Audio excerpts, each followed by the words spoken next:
I'm constantly Yeah, it's constantly. upgrading. Yeah, it's not Yeah, once. Yeah, I'm constantly. I mean, 95% of who we are by the time middle age is a set of unconscious thoughts, behaviors, and emotions. I mean, yeah, those are beliefs and perceptions that we have about ourselves and our lives. So, I mean, this is a never-ending process of self-discovery. I mean, there's always challenges that you'll have in your life that are going to initiate you into becoming conscious of what you're unconscious to. yeah, And you got to meet those challenges from a greater level of consciousness than the consciousness that's created. And you can't, if you don't, your response in the way you feel and the way you think being the same, and if you believe that how you think and how you feel creates your life, if you don't change the way you think and the way you feel, your life's going to stay the same because you're the same. I mean, yeah. that's the way it works. So Absolutely. Have you found a difference? And I want to get a bit more technical here. Have you found a difference between meditation with breath work and without breath work? Because I know you do both. And what do you find is the usefulness and benefits of either? So we do so many different types of Mm. breath for so many different types of reasons. The breath that we were talking about with Inspire, pulling the mind out of the body, we do that breath to take that creative life force that sits at the base of the spine, that energy that can create another life form. The energy we use to digest a meal, the energy that we use to run from a predator. We're taking all that energy that's stored in the body emotionally, and we're pulling that energy back up into the brain. If you practice this breath repeatedly, there will be a release of energy into the brain. We have the data to show that you're going to have a lot more energy in your brain, way more coherent in your brain, and you're going to be more conscious, right? And so why is that important? Why? Because when you regulate your brain waves, we don't want you to fall asleep. We want you to actually be really relaxed and awake at the same time. So we do this one pulling the mind out of the body. That's the Inspire series, where we're taking all that creative energy and we're with the breath, pulling that energy right up to a specific area of the brain. When you do that properly, your brain will go into an altered state. That's the reason why we do it. Then we do all kinds of other breathing, like breathing to the heart rhythm. Sometimes when we're doing a laying down breath, when we're practicing getting into that mystical state, just when the audience is just starting to move into a slower brainwave, we'll do a very forced inhalation, exhalation, over and over again, like a hiker's breath, so that the person feels euphoric. And so euphoric that they don't want to fall asleep. And they'll move into a slower brainwave pattern, and the door between the conscious mind and the subconscious mind opens. And many times there's a mystical experience waiting for that person that's transcendental. So we do all kinds of different breathing techniques because we have different intentions behind each one of them. If people want to dive into those, where should they go if they want to kind of grab some of those techniques or get access? Are they only at the events? There's an online course that we offer called the Progressive Workshop. Great. In the Progressive Workshop, we teach a few of those breaths. And if you come to a week-long event, you'll have an opportunity to do all of them. And we start at 6 a.m, we finish at, I don't know, Cancun, the last one we did, I think we finished at 8 or 8:30 every night. It was just a great group of people. And we go 7 days, and some mornings a little earlier, but you got a lot of practice. You got a lot of tools. So by the time you leave, you can use them in your life. Yeah, that's amazing. Yeah, for anyone who can't obviously get to the live events, then the online course will be helpful. But if you can, go along. Yeah. And the system for this new mind and this journey that you're talking about is meditation. Like this is coming through a meditative practice. Is that similar to the breathwork meditation practice that you just did research on, or is that totally separate? So we teach meditation 3 ways: to become familiar with your old self and to become familiar with your new self. That's what the word meditation means, familiarization, to become familiar with. So we use that model for change. To slow your brain waves down and get beyond your analytical mind is meditation. And you teach your body how to do that. And we've discovered a formula that simply makes it very easy for people to do it. You practice it, you'll get good at it, just like anything else you practice. So to get beyond the analytical mind is another way to reprogram ourselves.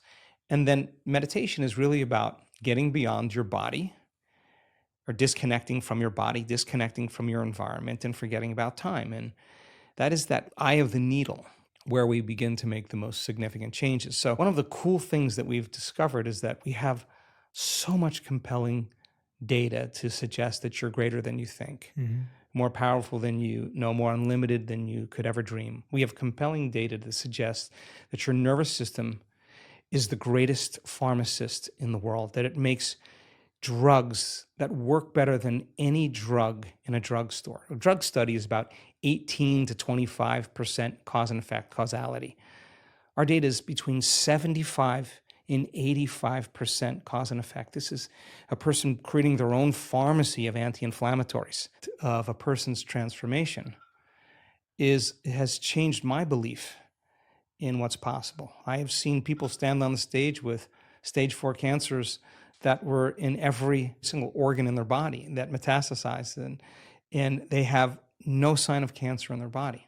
And we have data that suggests that you put the blood of an advanced meditator and a uterine cancer cell, a pancreatic cancer cell, 70% of the mitochondrial function in the cancer cell is diminished. And the mitochondria is the energy packets of the cell. It's taking energy out of the cancer cell. It works perfect with what we're seeing with the testimonials that people are telling around the world. We've seen with blind people see, we've seen deaf people hear, we've seen people with spinal cord injuries walk again, we've seen ALS change, we've seen all kinds of unbelievable health conditions changed by a person simply changing the way they think, the way they act, and the way they feel. Say it's this way. Now, when people have those more profoundly aroused states, it seems like their change is much more immediate and much more permanent.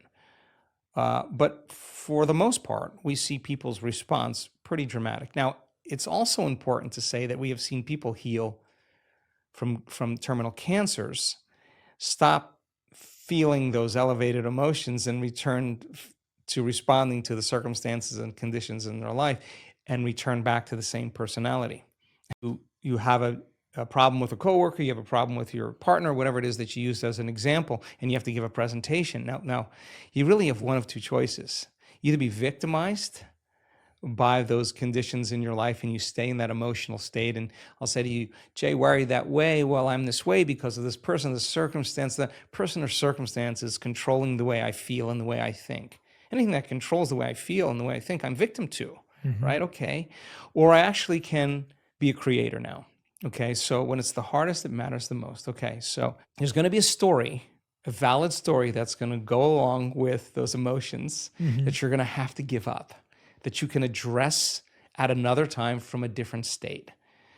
If you're altered in that state and you say something, you do something, you write the email, you send the text, you'll always regret it. You'll always say, I should have never said that. I should have never done that. We got to learn that we're in an altered state at that time. So there's only one of two choices. You either stay there the whole day and tell everybody that story, or you say, okay, let me take a moment. Remember that this is the experiment called life. Okay, let me practice getting relaxed in my heart. Let me slow the animal down. Let me practice. I'll take a few minutes. Now, let me breathe. Let me get my state back. Let me change everything. Okay, let me remember who I am, who I want to be when I open my eyes, and let me practice that again. Now, even if you had to do that 10 times in one day, I would say it was a day worth living. I would say it was a day worth living. And we have all kinds of meditations. We have sitting meditations. We have standing and walking meditations. We have laying down meditations because we want you to be able to do it with your eyes open, with your eyes closed, standing, walking any way you can so that you don't default and return back to that person. Now, if you do default, you didn't fail. That's a program. You just went unconscious. And how many times do we have to forget until we stop forgetting and start remembering? That's the moment of change. No one cares how many times you fell off the bicycle. If you ride the bicycle now, you ride the bike. So it's the constant process every single day. And I think that sometimes we look for evidence in our life and it hasn't happened. And I think it's so important that we still show up. Yeah, because that's where you're changing the most. And when you get to that point where you could care less if it happens or not, because you feel so happy, so grateful for who you are, get ready because your life is going to begin to change in magical ways. I'm so proud of our community, not because they do the work every day, not because they're trying to be good or please anybody. They do it because they don't want the magic to really end. The experiment is too good. They're going to continue to be a creator in their life. So then when they change the way they feel and the way they think and they start seeing evidence in their life, they're going to remember what they did inside of them to produce that outcome, and they're going to believe they're creator of their life and less of the victim of their life, and that's empowerment. And you can't take that away from anybody. You can't tell me now you're too sick to do that. You can't tell me you're too old to do that. You can't tell me you had a horrible past, you're too out of shape. You can't even tell me that you never meditated before, because we have people that come They know nothing. They get dragged by somebody, and they have the most profound experience because they're not expecting anything. And we have data that suggests that when you don't expect anything, you're going to have a profound moment. So literally transform in 7 days. And I could say right now that you make the time every single day to decide who you're going to present to the world, and you get up as that person. You're going to fall a lot of times, but sooner or later, once you start to change, it's pretty hard to go back. Yeah, I think we so easily forget that anything that we've achieved today, any place we've got to, was a commitment to refining the process. It was a disciplined effort to make a tiny improvement. The biggest question I get around the holidays is, Jay, are you able to switch off? And I always go back and give the credit to my monk training. I'm saying I switch off immediately. As soon as I'm on the flight home, I remember before Christmas, I was getting on a flight home back to London, and I was off the moment I stepped onto the flight. And it was because it's not because I'm special or because I'm unique or I have superpowers. It's because I've simply done what you said, where I've trained myself to always be present. And so if I'm really present in my work, like I am with you now, then when I'm on the plane, I'm just present and I know that it's time to switch off. And so I think the idea that our presence bleeds and our lack of presence bleeds, and it's not that you can selectively be in emergency here and not in emergency here. The state you're feeling is going to spread across your whole life. Like I know a lot of people who are high performance, and I've had to be mindful of this as well. It's like they're high performance at work, but then they take that high performance and they give it to their family. And now their family is getting a high performance dad, and they don't want that. They just want their dad or they want their mom. And so how do we develop that? I guess that's a highly trained ability is what you're saying is we get the ability then to say, okay, I know when to use this and when not to. That's a more heightened state.